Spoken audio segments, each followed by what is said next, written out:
Side योगमुद्रा आणि त्याही कपालभातीसह असं आपण बघतो आहे. आधी आपण नमन मुद्रा बघितली आणि मग योगमुद्रा 1, 2 आणि मग आपण आता तिसरी बघणार आहोत आणि ती अनाहत चक्रा करता आहे. आणि ती आता कशी करायची ती आपण बघूया. इथे ज्या वेळेला आपल्याला उजवीकडे जायचं आहे तेव्हा गोमुखासन डावा हात वर करून गोमुखासन करायचं आहे आणि मग नंतर उजवीकडे वळायचं आहे. आणि जेव्हा डावीकडे वळायचं आहे त्यावेळेला उजवा हात वर घ्यायचा आणि डावीकडे वळायचं आहे. हां, म्हणजे सोपं पडतं. आणि जेव्हा मध्ये जाऊ तेव्हा मागे नमस्कार करायचा आहे. हां, एकदा मागे नमस्कार कसा आहे बघून घ्या.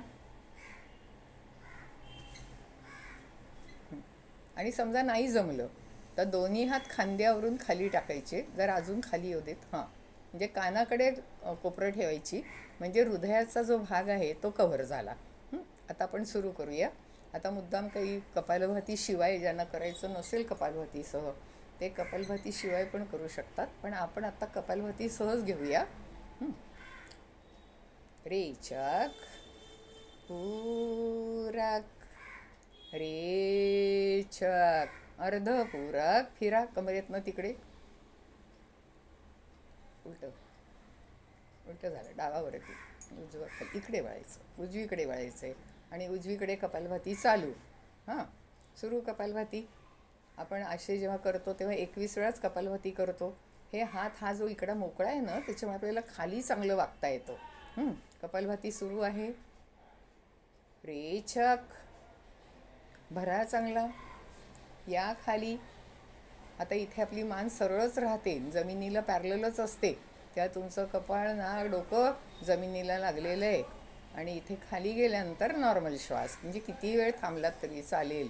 आता ह्याचा उपयोग आपल्याला हृदयामध्ये एका साईडला, म्हणजे फुफ्फुसांच्या बाजूला हृदय एकीकडे डावीकडे आहे, पण हृदयाचा जो सगळा म्हणजे अनाहत चक्र म्हणूया आपण, त्याच्याकरता ते मध्ये आहे, त्याच्याकरता उपयोग होतो. रेचक पूरक, थोडं डोकं उचलून घेतलं मध्ये येऊन, रेचक, थोडं डोकं वरती घेतलं की छान वरती येता येतं.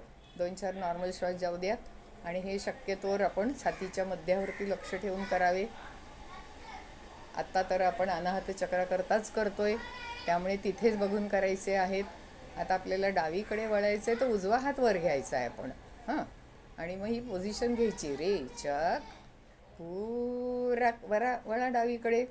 कपालभाती सुरू. एरवी आपण कपालभाती करताना अर्धपूरक करतो, इथे आपण पूर्ण पूरक करतो.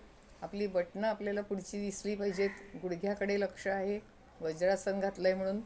पद्मासन घातलं असेल किंवा मांडी घातली असेल तर गुडघे बाजूला येतात, पण हे सगळ्या योगमुद्रा वज्रासनात केलेल्या चांगल्या, म्हणजे आपलं पोट नॉर्मल स्टेटमध्ये राहतं. रेचक पूरक, या खाली. गुडघ्याच्या पुढे आपली हनवटी येईल, सगळं डोकं जमिनीवरती येईल. मांडी घातली असेल तर मांडीला डोकं लागतं. इथे नॉर्मल श्वास आहे. रेचक, थोडीशी मान वर करायची. पूरक, कारण खालपासून उचलता येत नाही म्हणून मध्ये येऊन रेचक. आता आपल्याला मध्ये जाताना मगाशी नमस्कार करायला सांगितलंय, तेव्हा नमस्कार करून एकदा ती नमस्कार करून करेल आणि एकदा दोन्ही हात मागे करून करेल. पण प्रत्येक वेळेला मागे नमस्कार येत असेल तर नमस्कार करूनच करायचं आहे. रेचक पूरक, रेचक अर्धपूरक. कपालभाती सुरू. इथे साईडला जात नाही हो, त्यामुळे अर्ध पूरक करून कपालभाती करावी. कपालभाती सुरू आहे. रेचक, जागेवर पूरक, या खाली, या खाली.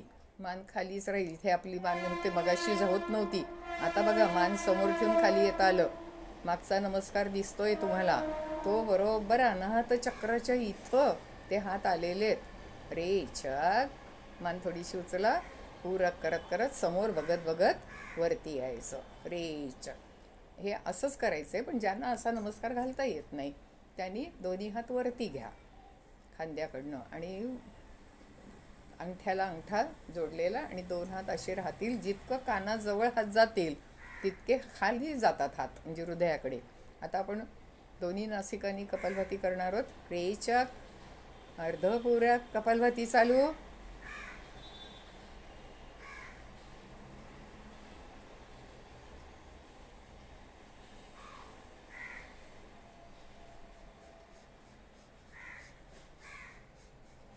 रेचक बरा. रेचक करत करत या खाली. आता इथे बघा, हात मागे घेतले तर मान पुढे करता येत नाही आपल्याला, कारण कानाशी हात घेतलेले आहेत म्हणून. मग नंतर जरा सोडा हात. बघा पाठीमागचे हात कसे आहेत बघा. अनाहत चक्राच्या मागच्या बाजूला हात आहेत, कोपरं जमिनीला लागली आहेत. मांडी घातल्यानंतर इतकं चांगलं होत नाही, कारण पोटातला मांडीला पोट अडकतं. रेचक थोडंसं उठावरती पूरक. इकडे मान आपल्याला काढता येत नाही. रे